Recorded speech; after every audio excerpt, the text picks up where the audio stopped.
नमस्कार, स्वागत है आपका। आप देख रहे हैं रिपोर्टर साहब। इस वक्त मैं सलूम्बर विधानसभा सीट पर हूं। एकमात्र वो सीट जो इससे पहले तक बीजेपी के पास थी और सबसे बड़ी चुनौती भी बीजेपी के लिए यही बन गई है कि एकमात्र वो सीट क्या बीजेपी बचा पाएगी। और इसके लिए मुख्यमंत्री के दौरे हो भी चुके हैं और होने भी वाले हैं। प्रदेश अध्यक्ष से लेकर प्रदेश उपाध्यक्ष तक इस सीट पर जमे हुए हैं। पूरी ताकत बीजेपी ने झोंक रखी है। मेरे साथ प्रदेश उपाध्यक्ष जी हैं। सर, सबसे बड़ी तो प्रतिष्ठा यही है कि क्या बीजेपी इस एक सीट को बचा पाएगी? निश्चित रूप से पूरी तरह से हमको आत्मविश्वास है कार्यकर्ताओं के दम पर और यहाँ की जनता के सहयोग के आधार पर कह सकते हैं कि ये सीट निश्चित रूप से भारतीय जनता पार्टी, जैसा कि अभी प्रमोद जी भाई साहब ने बताया, रिकॉर्ड मतों से हम इस सीट को जीत रहे हैं। क्या समीकरण है, क्या स्ट्रेटजी आपने अलग बनाई है कि इस बार वापस ये सीट बीजेपी के खाते में जाए? सबका साथ, सबका विकास और सबका विश्वास, यही हमारा आधार है। और भजन लाल जी की सरकार और नरेंद्र मोदी जी की सरकार, डबल इंजन की सरकार के कारण से यहाँ की जनता और यहाँ का पढ़ा लिखा बहुत यहाँ का मतदाता होशियार है और वो जानता है कि विकास के लिए डबल इंजन की सरकार की उस गाड़ी में ही बैठना हमारे इस क्षेत्र के लिए भी सही रहेगा।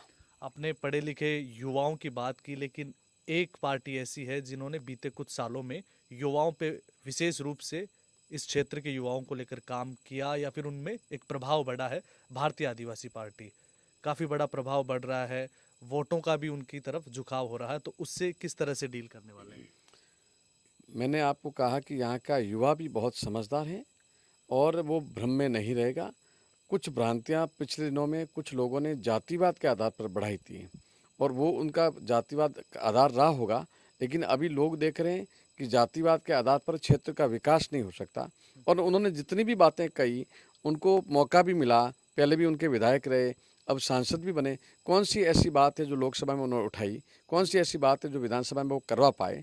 मैं समझता हूँ कि जनता बहुत समझदार है और जनता निश्चित रूप से चाहती है कि विकास भजनलाल जी की सरकार ही कराएगी, नरेंद्र मोदी जी की सरकार ही कराएगी।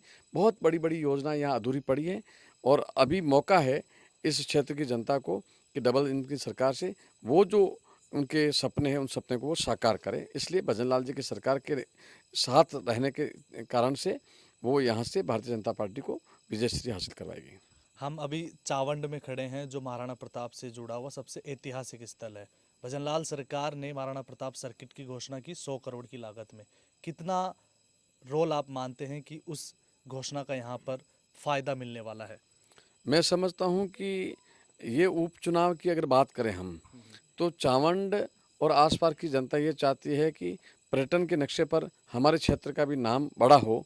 तो ये जो महाराणा प्रताप सर्किट का जो घोषणा किया, जिसके लिए बजट 100 करोड़ का बजट भजनलाल जी की सरकार ने दिया है और जनता उससे बहुत खुश भी है। और आने वाले दिनों में इस क्षेत्र के रोजगार का, इस क्षेत्र के नाम का, महाराणा प्रताप का अपने आप में दुनिया में नाम है। और उसके बाद में अभी जिस प्रकार ये सर्किट डेवलप होगा, उसके कारण से फिर से ये चावंड देश के पर्यटन के नक्शे पर उभर करके सामने आएगा। भाई साहब, आप बताइए, बहुत बारीकी से आप समझते हैं। कार्यकर्ताओं का ये कहना है कि आप बहुत अच्छे ढंग से इस क्षेत्र को समझते हैं। तो इस बार समझ के बाद क्या मूड यहाँ का नज़र आ रहा है आपको? मैं ऐसा सोचता हूँ कि इस बार कार्यकर्ताओं के मन में एक जोश है, उमंग है और मन में ये इस बात की भी इच्छा है कि हम स्वर्गीय अमृत जी ने जिस तरह से यहाँ जीवन जिया, क्योंकि एक ऐसा मैं कह सकता हूँ कि आपको लोकतंत्र में जनप्रतिनिधि नहीं दिखाई दिया होगा जो रात और दिन चलता था और रात्रि में अंतिम मुकाम पर जहाँ होता था, कभी ये नहीं सोचता घर जाऊँ, चाहे झोंपड़ी हो चाहे उसकी चौंतरी हो जो बाहर घर के बाद होती, उस पर भी वो आदमी सो जाता और सुबह उठ करके वापस काम पे चल देता था। तो उसकी यात्रा भी एक ही विधानसभा में 7-7 8-8 दिन तक लगातार चलती थी। और सामान्य व्यक्ति के घर में जाना, जैसा खाना वैसा बना हुआ खाना उसको खा लेना, हर काम को लेकर के नोट करना। और मंत्री परिषद में इस बात की उनकी एक पहचान थी कि अमृत जी ने जो काम दे दिया है ये इतना फॉलोअप करेंगे और इसके पीछे सच्चे मन से लेंगे, वो काम होना चाहिए। और आप देखोगे कि आज किस गांव में आप जाओगे, जहां पूछोगे, एक बच्चा ऐसा नहीं कह सकता है कि अमृत जी ने कभी विकास का काम नहीं किया हो या आम जन का सम्मान नहीं किया हो। कार्यकर्ता का क्या है तो हमारी पार्टी की वजह से क्या हो, पर आम जन का भी उन्होंने सम्मान किया, इसीलिए वो तीसरी बार भी जीते। और चौथा चुनाव उनकी उपस्थिति में लोकसभा का भी हुआ, तब भी उन्होंने उससे डबल मार्जिन से इस मतलब सीट को उन्होंने हमको लोकसभा में बढ़त दी है। और जैसा आप मेवाड़ पर्यटक के हिसाब से कह रहे हैं, मैं ऐसा सोचता हूँ कि ये महाराणा प्रताप की निर्वाण स्थली है। यहाँ आप ऊपर जाएंगे तो यहाँ पर एक स्मारक बना हुआ है, वो भी हमारे विचार परिवार के लाभचंद जी जैन और वेद राजेश्वर जी कुमार, तो उनकी एक टोली थी जिन्होंने वर्षों पहले इस स्मारक को बनाया, जब यहाँ संसाधन नहीं होते थे। देश के पूर्व प्रधानमंत्री अटल बिहारी वाजपेयी ने यहाँ इतनी विराट जनसभा की और उसके बाद वे यहाँ के आम जन के सहयोग से यहाँ समाधि स्थल बना। यानी कि महाराणा प्रताप के जीवन से संबंधित जितने प्रसंग थे उन सब कामों को यहाँ किया है। और ये जिस स्थान पर हम खड़े हैं ये वो स्थान है, यहाँ पर एक जगन्नाथ जी टेलर हमारे सरपंच हुआ करते थे, उनकी हत्या हुई है। उसके बाद से जिस तरह से पार्टी के आम कार्यकर्ताओं में जो जोश और उमंग है वो आप परसों दिखाई देगा। मैं शायद सोचता हूँ कि यहाँ का पूरा मार्केट बाज़ार बंद होके आम जन भी उस सभा में आएगा, क्योंकि उसको जनसंघ से भाजपा तक का सफ़र दिखाई देगा। और विश्वास मानकर चलिए आप, सब रिकॉर्ड टूटेंगे। और श्रीमती शांता अमृत मीणा इस बार भारतीय जनता पार्टी की जो शेष कार्यकाल का 4 वर्ष है उसमें अमृत जी के जो सपने यहाँ और जो विश्वास और जो कार्यकर्ताओं के संकल्प लिया उसको पूर्ण करेगी। अमृतलाल जी की कमी को शांता देवी जी पूरी कर पाएंगे? कर पाएंगे, निश्चित रूप से कर पाएगी। इसका कारण है क्योंकि वो भी, कई लोग कहते हैं परिवार से थे या सहानुभूति, हो सकता है सहानुभूति एक विषय होता है, पर आम जन भी जानता है कि शांता देवी लोकतंत्र के 3 पायदान में भी एक अपना जनप्रतिनिधि के रूप में पहचान बना चुकी है।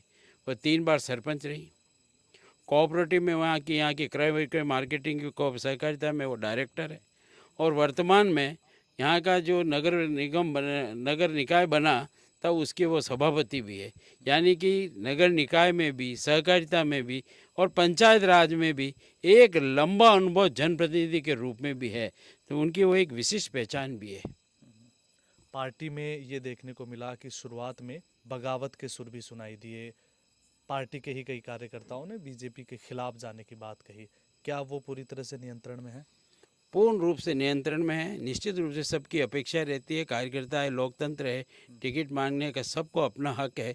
परंतु जब सबको लगा कि आज आने वाला, हमने अमृत जी को 5 साल के लिए चुना था, ये हमारा दुर्योग है कि आज हमारे बीच नहीं है, परंतु जब उसके परिवार में एक यशस्वी महिला ऐसी भी है जी, मैंने कहा ना लोकतंत्र के 3 पायदान में अपना जनप्रतिनिधि के रूप में रही है, तो 4 साल वो अमृत जी के सपने को भी, भारतीय जनता पार्टी के सपनों को भी पूरा करेगी। और कार्यकर्ताओं किसी तरह का कोई मन मुटाव नहीं है, क्योंकि सबका, आप कहीं भी जाकर पूछेंगे कोई ये नहीं कहेगा कार्यकर्ता कि मेरा अमृत जी के साथ व्यक्तिगत या अमृत जी ने कभी मेरे साथ ऐसी कोई बातचीत की। इतना स्नेह, प्यार और समर्थन रहा है। बहुत धन्यवाद। ये थे भारतीय जनता पार्टी के वो तमाम कद्दावर और दिग्गज नेता जिन्होंने पूरी ताकत झोंक रखी है ताकि ये सीट भाजपा के ही कब्जे में रहे। धन्यवाद। देखते रहिए रिपोर्टर साहब।